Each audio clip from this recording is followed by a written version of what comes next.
The next match on the program, again, this was a clinic, and I especially want any aspiring wrestlers and especially any aspiring tag teams, go back and watch this match, and you will see the value of tremendous heels. FTR against Sting and Darby Allin. And apparently, they just decided, well, Darby, he got over because he had the match with CM Punk, so we're just going to get Sting over in this one. Because it's been 20 years since Sting's had a good match. And they did it. Sting looked better here than he looked in 1996. He's 62 years old. He's older than me, and I ain't going to be going out doing any of that shit. But if you, and I'm not knocking Sting, and I'm not insulting him. I just said it was a great match. It was all Sting. It was the best he's looked in 20-something years. But at the same time, we're still living in the real world. He's 62 years old. It was as a result of FTR being the best in the world at what they do. And Sting being in good shape for his age. FTR's intensity always brings it up.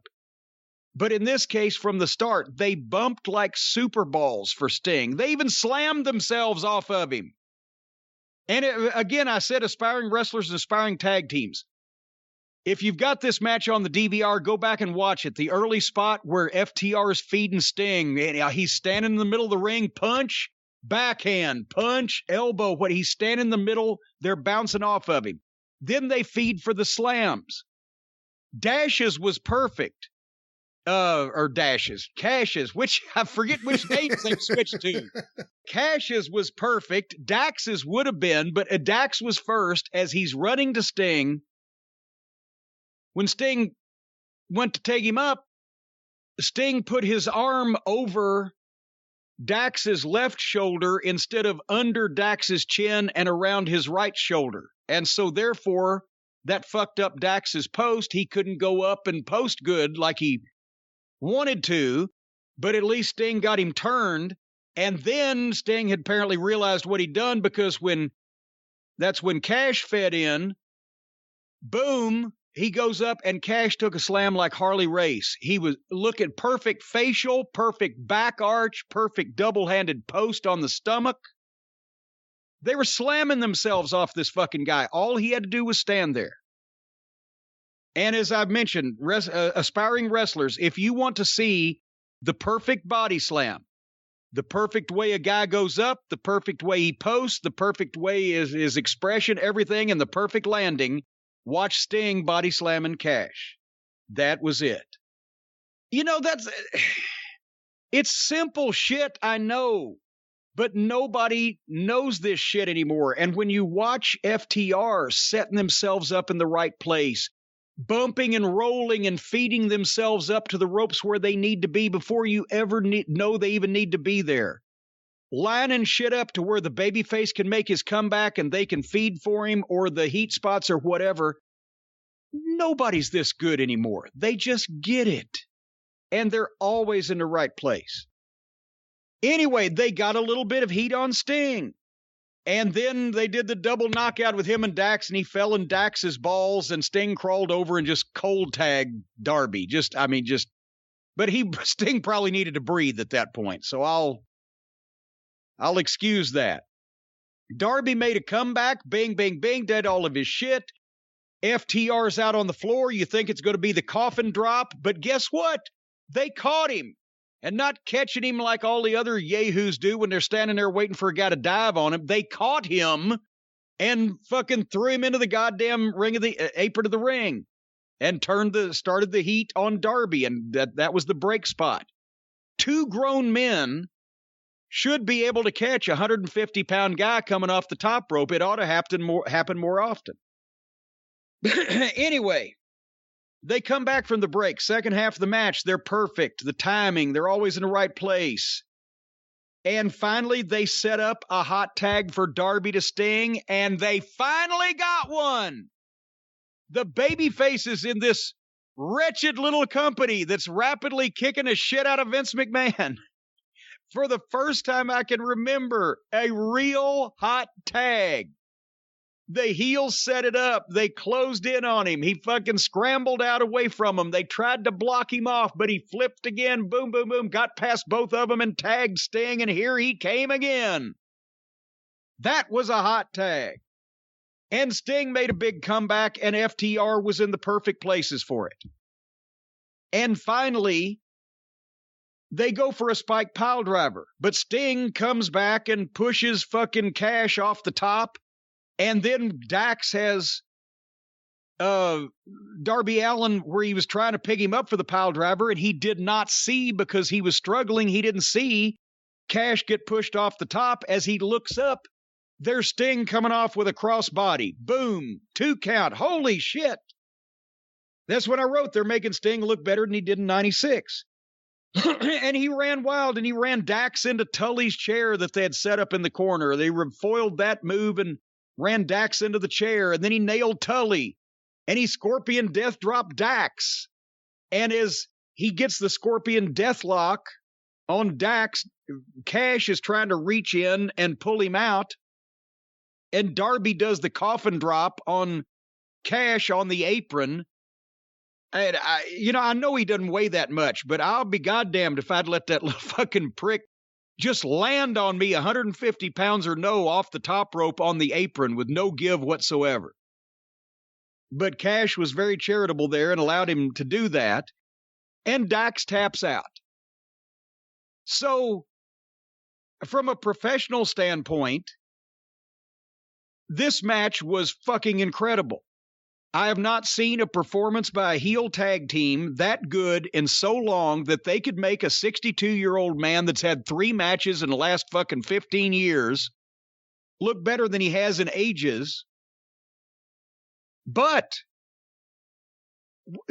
by the same token, the fans watching this saw FTR, the best tag team in the world, get beat pretty much single-handedly by a 62-year-old man. So how about a segment now where FTR have matches with senior citizens, paraplegics, people in body casts, contest winners, and make them look like the best wrestlers in the world too? Is this what their new job is? How long have they been there? They signed a little over a year ago. Was it a year? Maybe a year and a half by now? Was it that long? Or just yeah. Did they sign for 3 years? Can they find enough wrestlers to let FTR put over to keep them busy for the next year and a half? Since apparently they were an acquisition for the Young Bucks' tag team division so that they could be beaten by the Hardley Boys, hidden from sight, and now brought back intermittently to put over everybody. Well, if there was anyone there that they wouldn't have a problem putting over, it's Sting. And if there's one good thing I could say about Sting, I don't know if I could really say it's the face paint. It certainly ain't the hair. But I think people can lose themselves a little bit and not think of him as 62. I actually don't until you say he's 62. I mean, 50s, sure. But you don't really think about it until it's put right there. He's still a big guy. He still has some size to him. Yes. Dax Harwood and Cash Wheeler will have great careers one day as agents because they know how to put together a match better than anyone else there. But you know what? Here's the thing. You can lead a horse to water, but you can't teach him how to drop kick. I don't care how many times that either one of those guys would sit down and instruct any other wrestlers in how to have a match, how to put a match together, an exact match here, do this. Nobody's going to perform it like they do. I agree. And no one's going to do a promo or anything like you do. But I think those are the talented people like you and them that we need in this business to help repair things. Well, but the thing is, I got the chance to do my shit before I started turning around and talking to everybody else and telling them how to do it. It would be nice if FTR got a chance to do their shit. We're talking about currently, right now, the best heel tag team in the world, and we're sitting here talking about, well, one of these days, they're going to have great careers as agents. How about they have great careers as fucking wrestlers? Well, look, the good thing is they've been used on TV. Because two fucking prick brothers from California got their panties that they do wear, obviously, in a fucking bunch because these guys were better than they are, and the fans were saying it, they get their billionaire boyfriend to bring them in and pay them a ridiculous amount of money so that they can beat them and bury them and move on. There's not special talent like FTR hiding under every rock, and they have been minimized and made fools of and embarrassed and hidden to the point where now does it make any difference if they started using them every week? The people have basically been told that they are no match for two grade school kids. They're no match for a senior citizen. The only match they won was when Cash got fucking injured and was out of the ring bleeding to death, and Dax beat Santana and Ortiz by himself because that was the finish apparently originally, was that they were going to go over in that one. And then they come back and have the rematch, and Santana and Ortiz beat both of them when they're both fucking fine and dandy. And since that time, they got the win over Seidel and Dante Martin, which set up this match. And again, my God, they lost the Sting, but they've been on TV now for a few weeks in a row. And you know, the one thing I've noticed, in the pecking order of things, either one of those guys ought to be able to beat Matt Seidel and fucking. They're getting TV time. It starts with something. It has to start with something. They're getting some TV time, and each time, more and more, even from people that traditionally are young Bucks people, you're seeing people recognize, wow, these guys are good. Yeah. More and more. Yes. And you know what? I don't think anyone that good in AEW gets to the point where you can't do something to get the fans to care or to turn things around. I think if it's done right, the issue is they're not booking themselves, and I don't even think they'd want to book themselves. Who's looking after them and who's looking after that tag team division? I'm saying, and the problem is we don't have a tag team. We don't have a CM Punk in the tag team division. We don't have a Bryan Danielson in the tag team division. We don't have some other big tag team that's going to come in and say, you know what, I want to work with FTR. So right now we just got to hope we're going to get good FTR matches on TV, and maybe Tony realizes, hey, people are buzzing about them. They are really good. I do want to do something with them, whether Nick and Matt like it or not. Wasted a year and a half. And once again, the AEW backwards booking. Bring guys in, put them in main events first, beat them, then put them against underneath guys and let them get wins a year later. Anyway, but this show, this particular television program, was fucking fabulous and still good.